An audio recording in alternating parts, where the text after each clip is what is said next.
ప్రచండ్ దేవ్ గారు, నాకు తెలిసి మీ సొంత తమ్ముడు ఒక చిన్న జాతిలోని వ్యక్తి భీమ్రావుతో స్నేహం చేస్తున్నాడని. మేము మిమ్మల్ని మా పెద్ద జాతికి నాయకుడు అనుకునేవాళ్ళం. ఇక మీరే చెప్పండి, మీ ఇంట్లోనే పాపం చేస్తే మన సంఘానికి ఏం సందేశం వెళ్తుంది?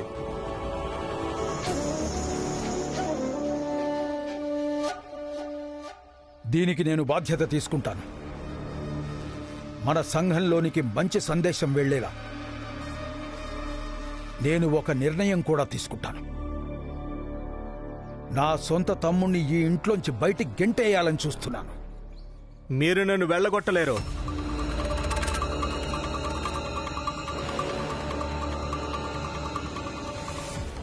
ఆగు అక్కడే. ఈ ఇంట్లో నువ్వు ఉండడానికి వీల్లేదు. వాటాదారుణ్ణి, ఇక్కడే ఉంటాను. కాకపోతే మీ దగ్గరికి మాత్రం రాను, అలాగే మిమ్మల్ని ముట్టుకోను. కానీ నేను లండన్కి వెళ్ళేంత వరకు అంతవరకు ఇక్కడే ఇదే ఇంట్లో ఉంటాను. ఎందుకంటే జనాలకు ఈ నమ్మకం కలగడానికి ఇలాంటి ఇళ్లల్లో ఉండేవాళ్లు కూడా చిన్న జాతి వాళ్లకు మిత్రులు కావచ్చని. ఏంటి వైభవ్ దేవ్, మీరు శుద్ధీకరణ చేయించుకోకుండా ఈ ఇంట్లో ఉండడానికి మాత్రం వీల్లేదు. అందుకే వెళ్ళండి. ఎందుకు జోషి గారు? నేను ఈ ఇంట్లో ఉంటే ఇల్లు కూలిపోతుందా, లేకపోతే ఈ గోడలు కూలిపోతాయా? ప్రచండదేవ్ గారు, మీ తమ్ముడు చాలా పొగరబోతులో ఉన్నాడే. లండన్లో చదువుకున్నాడు, కానీ పెద్దవాళ్ళను గౌరవించడం తెలియదు. జాతి మర్యాదలు తెలియవు, జాతిని అర్థం చేసుకోవడం లేదు. అరే, చిన్న జాతి వ్యక్తిని ముట్టుకొనొచ్చాడు. అసలు ఇతను మన ధర్మం మొత్తాన్ని భ్రష్టు పట్టించాడు. భీమ్ను తాకడానికి ముందు నాకు కూడా ఇలాగే అనిపించింది. చిన్న జాతిని తాకటం వల్ల మనం అపవిత్రం అయిపోతామని, ఇంకా ఏమేమో అయిపోతామని. కానీ చూడండి, మీ అందరి ఎదురుగానే ఉన్నాను. నాకేమైనా అయిందా? మీరంతా అయ్యాలానో భీమ్ కూడా అంతే, తనలాగా, అన్నయ్యలాగా, నాలాగా. కానీ భీమ్ను ముట్టుకున్న తర్వాత ఒక్కటి మాత్రం ఖచ్చితంగా అనిపించింది. చిన్న జాతిని ముట్టుకుంటే అపవిత్రమవుతామన్న మాట పూర్తిగా తప్పని. ఇక అలా అనుకోవడం మంచిది కాదు. వైభవ్, నువ్విప్పుడు అశుద్ధమైపోయావు. ఇలా ఉపన్యాసాలు ఇవ్వకపోతే మంచిది.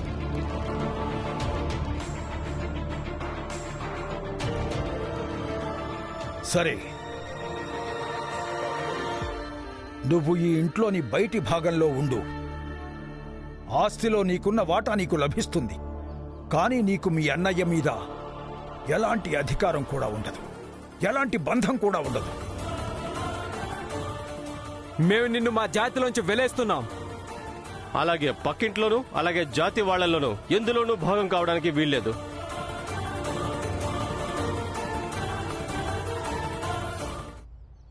సరే,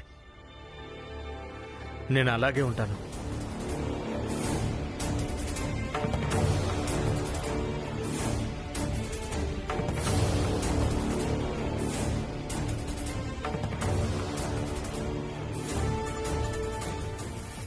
వైభవ్, మేమంతా నీకు నచ్చజెప్పడానికి చాలా ప్రయత్నించాం, కానీ మీరు ఎవ్వరి మాట వినలేదు. ఇక ఈరోజు హద్దులు దాటారు మరిది గారు. మీరు మీకు మీ తండ్రితో సమానమైన అన్నయ్యని అంతగా అవమానిస్తారు, అది కూడా మొత్తం సమాజం ముందు. మేమెప్పుడూ కూడా మిమ్మల్ని మా బిడ్డలాగే పెంచాం. కానీ ఈరోజు మన మధ్య ఉన్న బంధాలన్నీ కూడా తెగిపోయాయి.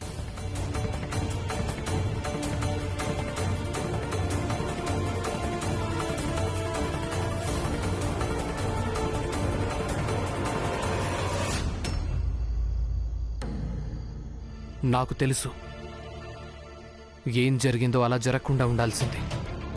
కానీ నేను మాత్రం ఏం చేయగలను? పరిస్థితి ఎలా ఉత్పన్నమైపోయిందంటే స్నేహాన్ని కాదనుకోలేకపోయాను. ఎలాంటి పరిస్థితి? మేమంతా అక్కడే ఉన్నాగా. నువ్వు తనతో స్నేహం చేయాల్సి రావడానికి అంతగా ఎలాంటి పరిస్థితి ఉత్పన్నమైపోయింది? ఇక మీ నాన్న కూడా తనకి నాన్న అయిపోయాడు ఇప్పుడు. ఏంటంటే ఒక పెద్ద జాతి వ్యక్తి నాకు తోడుగా నిలబడ్డాడు. అలాగే తను నా జాతివాడిగా మారతానని కూడా చెప్పలేదు. తను తన జాతిలో ఉంటూనే నాకు సహకరించబోతున్నాడు. పాపం ఇప్పుడు తను తన జాతి వాళ్లతో ఎన్నెన్ని మాటలు పడ్డాడో ఏమో. అయినప్పటికీ ఇక్కడికొచ్చి ధైర్యాన్ని ప్రదర్శించాడు. ఇక ఇదంతా చూస్తూ కూడా నేను మౌనంగా నిలబడి ఉంటే గనక చాలా నిష్ఠూరంగా ఉండేది. మిగతా వాళ్ళు మనకు అనిపించినట్టుగా మనం అడిగి అడిగి అలసిపోతాం. అయినప్పటికీ కూడా వాళ్ళు తమ మనస్సుల్లో అలాగే వాళ్ళింట్లో కూడా మనకు స్థానాన్ని ఇవ్వలేరు. బావుంది భీమ్రావ్, బావుంది. ఇప్పుడు ఎవరి దగ్గరైనా ఈ ప్రశ్నలకు జవాబులున్నాయా? మన భీమ్రావ్ కంటే బాగా ఎవరైనా తర్కం చేయగలరా? ఇదిగో ఇలాంటి మాటలే చెప్పి చెప్పి అందరి నోళ్ళు మూయిస్తావు. అవును, రమ ఎక్కడికెళ్ళింది? ఎక్కడికెళ్ళిపోయింది? అలాంటిదేమీ జరగనివ్వనని పెద్ద పెద్ద మాటలు చెప్పెళ్ళింది కదా. పనిలోకెళ్ళింది, వస్తూ ఉంటుంది. ఏమైంది? వదిన చెప్పండి, ఏం జరిగిందో. రమా, ఏమైందంటే ఆ వైభవ్ దేవ్కు తెలిసిపోయింది భీమే తన్ను హాస్పిటల్లో చేరవేశాడని. ఇక్కడికొచ్చి అందరి ఎదురుగా ఆయన భీమ్ను గుండెలకు హత్తుకున్నాడు. పైగా ఆయన ఏమాత్రం సంకోచించలేదు. అలాగే ఆయన అందరి ముందే భీమ్ వైపు స్నేహాస్తాన్ని చాపాడు.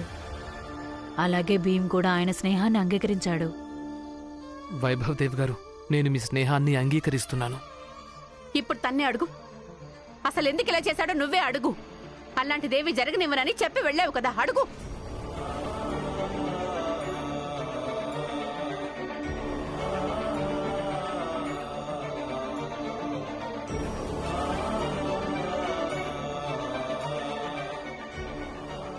ఏమని అడగాలి?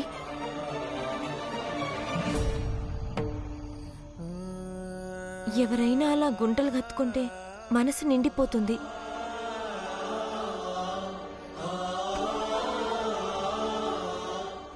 మేము ఉమ్మటం వల్ల మట్టి అపవిత్రమైపోతుందన్న కారణంతో మెడలో కుండ వేలాడదీయడం జరుగుతుంది. మనం గెలిచామనిపిస్తోంది. అలాగే ఈ సామాజిక జాతి వ్యవస్థ ఓడిపోయింది.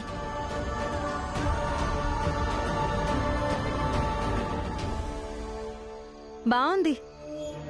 ఇప్పుడు తను ఇంకేదో మొదలెట్టింది. ఒకసారి ఏదో అంటుంది, ఇంకోసారి ఇంకేదో అంటుంది. అంతకుముందు నేను చెప్పాను, కానీ ఈరోజు నా యజమానురాలు నన్ను గుండెలు కత్తుకొని తన కూతురు లాంటిదన్నని చెప్పింది. ఏంటి?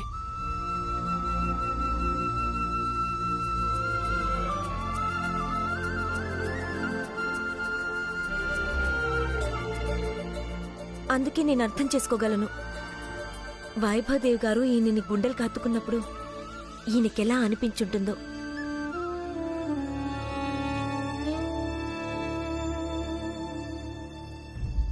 మా యజమానురాలు ఏమందంటే ఆవిడకున్న ఆస్తుల సగవాస్తి నా పేరున రాసిస్తానంది. ఏంటి అంటే నువ్వు సగమాస్తి కాజేశావా? ఈ మామయ్య కోడల్ని, భీమ్రావ్ భార్యను అలా ఆలోచించడం కూడా పాపమే.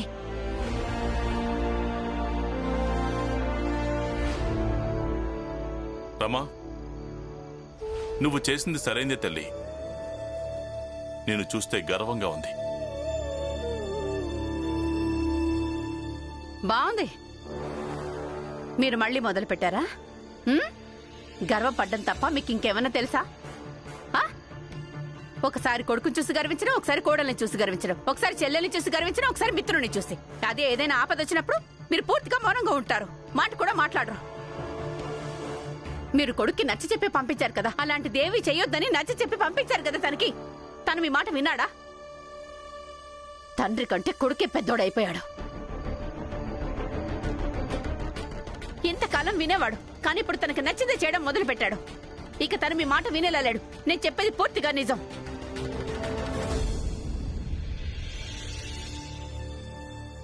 భీమ్, భీమ్,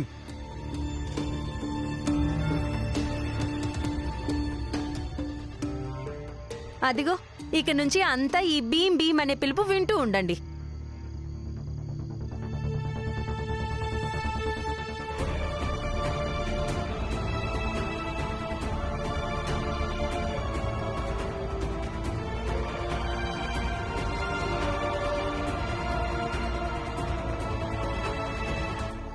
నాకు తెలిసింది ఈ దీపాన్ని పెట్టించడానికి నువ్వు చాలా పోరాటం చేశావని. ఇక మా అన్నయ్య మనుషులు దీన్ని పగలగొట్టారు అని.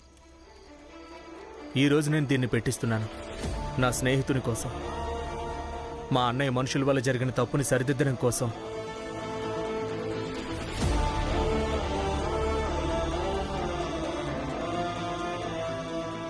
వెలిగించన్నా.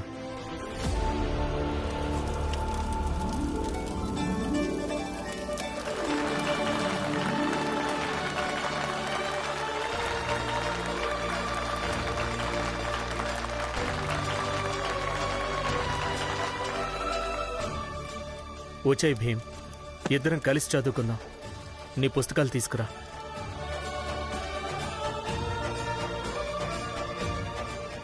ఏం ఆలోచిస్తున్నావు భీమ్? వెళ్ళు. ఇంకేం వెళ్ళు భీమ్. ఇప్పుడు ఎలాగో స్నేహం కుదిరిన తర్వాత నువ్వు ఎక్కువగా ఆలోచించకు. ఏం జరిగినా మంచే జరుగుతుంది. వెళ్ళు. వచ్చాయి.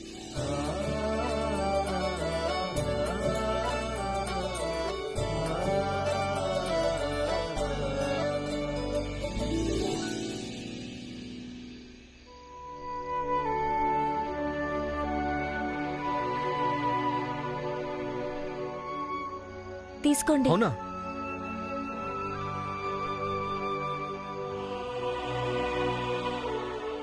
తీసుకో వైభవ్.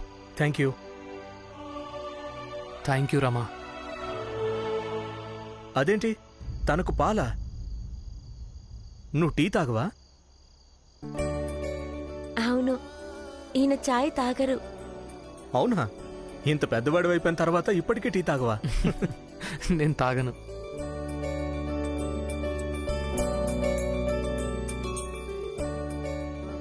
అద్భుతం వదినా, టీ చాలా బాగుంది. Thank you. మీరు చదువుకోండి, నేను వస్తాను.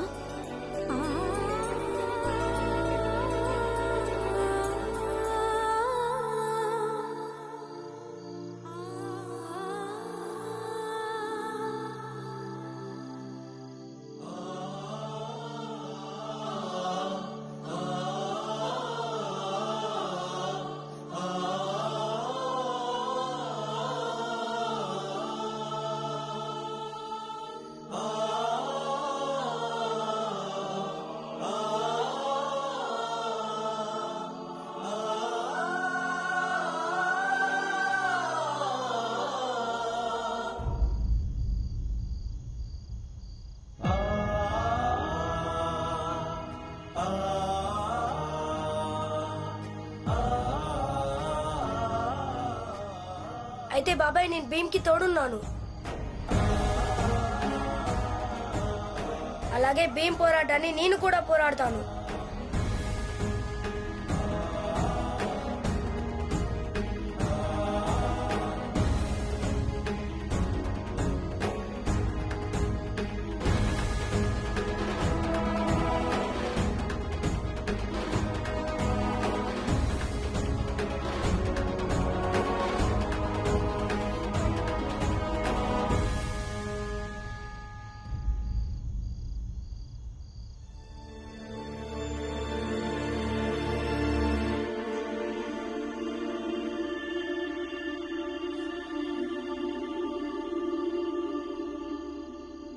వస్తాను భీమ్. మిగతాది రేపు చదువుదాం. సరే. Thank you.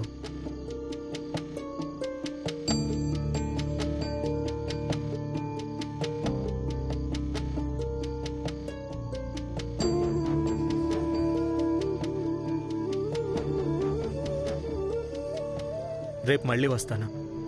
ఇక్కడ ఇంకొక వారం ఉంటాను. అంతవరకు రోజు వస్తాను. అలాగే. బాయ్. బాయ్. వైభవ్, ఒకటి చెప్పాలి. చెప్పు. వైభవ్, నేనెప్పటికీ మర్చిపోను. ఈ దీపాన్ని మొదటిసారిగా ఇక్కడ పెట్టినప్పుడు అప్పుడు నా భార్య రమ చదవటం మొదలుపెట్టింది.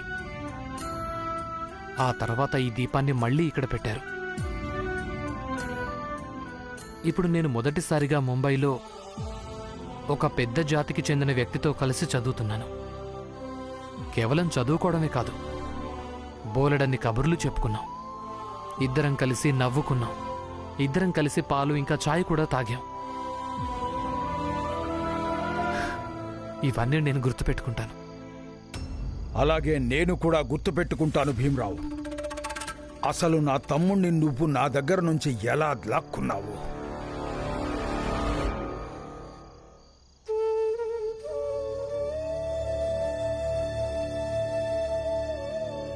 భీమ్, ఈరోజు నేను చాలా సంతోషంగా ఉన్నాను, నా మిత్రుడికి కొంచెమైనా పనికొచ్చినందుకు. ఈ దీపాన్ని పెట్టించడం కోసం నువ్వు చాలా పోరాటం చేశావని, ఇక మా అన్నయ్య మనుషులు దీన్ని పగలగొట్టారని ఈరోజు నేను దీన్ని పెట్టిస్తున్నాను నా స్నేహితుని కోసం.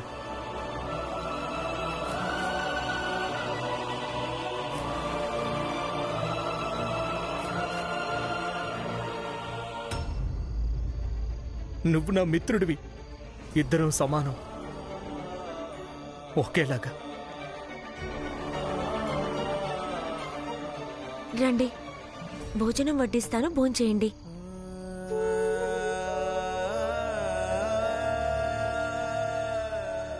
ఏం ఆలోచిస్తున్నారు? ఏం ఆలోచిస్తున్నానంటే, ధ్రువ్ కూడా ఇప్పుడు పెద్దవాడైపోయి ఉంటాడు కదా.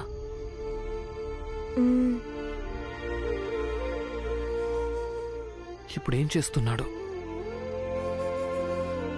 తను చాలా చిత్రమైన వాడు తెలుసా. తన తండ్రితో గొడవ పడుతూ ఉండేవాడు. నన్ను కొట్టి చూడండి, ఒకవేళ ఒక్క అడుగైనా ముందుకు వేశారంటే నేను ఈ రాయితో మీ తల మీద కొడతాను. తర్వాత ఒక గుడిసె కట్టుకుని అక్కడ ఉండటం మొదలుపెట్టాడు. నాకంటే ముందే ధ్రువ్ ముంబైకి వచ్చాడు. ఆ తర్వాత నాన్న నన్ను తీసుకొచ్చాడు. వైభవ్ గారి వల్ల మీకు ధ్రువ్ గారు గుర్తొస్తున్నారా?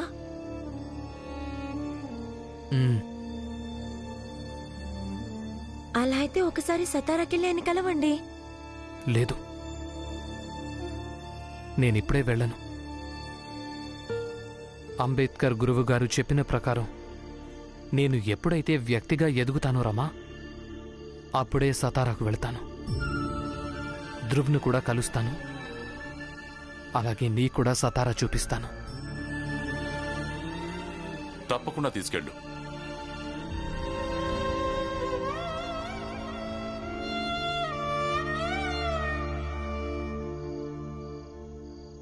కానీ బాబు, ఇది బొంబాయి.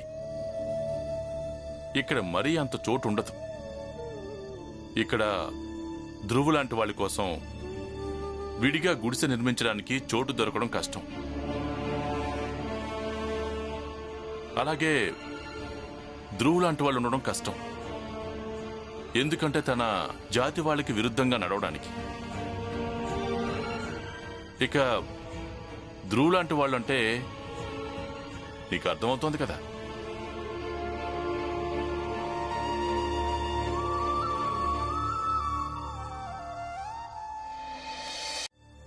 కానీ మామయ్య, మీకు కూడా తెలుసుగా, ఈయన తనకు తానుగా వైభవ్ గారి స్నేహం కోసం హస్తాన్ని చాపలేదు. కానీ స్నేహం కుదిరింది కదా. నేను వీడి తండ్రిని. అలాగే అందరు తల్లిదండ్రులానే నేను కూడా సంతోషిస్తాను. ఒక లండన్లో చదువుకున్న వ్యక్తి భీమ్ భావాలకు, తన చదువుకి ప్రభావితమయ్యాడు. కానీ భయపడుతున్నాడు కూడా. వైభవ్ జాతి వాళ్ళు తనని ఏదైనా చేస్తారేమోనని. కానీ నాన్న, కేవలం ఈ భయం కారణంగా స్నేహాన్నైతే తెంచుకోలేను కదా నాన్న.